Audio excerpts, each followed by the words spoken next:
गोटे सुंदर कहानी मु आपन सामने थोड़ा चाहिए।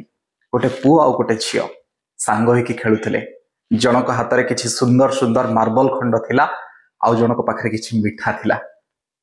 पुओटे झील को कहला, ए तू मते मिठा दबु, मु तो सब मार्बल दे देबी।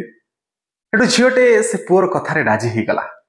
तापरे कौन कला, निजर कथा मुताबक मार्बल तो पुओटा झील को देला, किंतु सुंदर सुंदर बड़ बड़ खंड को से निजे लुचेकी रखीदेला।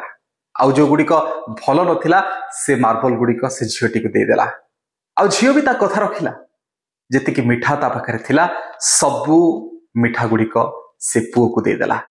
राति आसिकी दुई जण शोइले।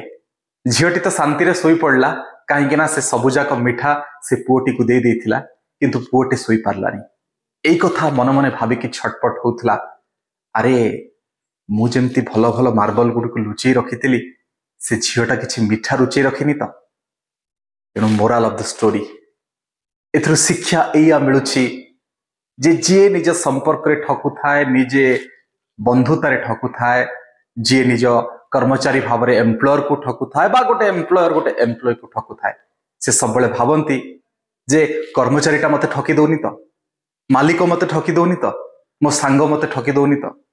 एमती कथा सब बेले मन भितर आसी थाए।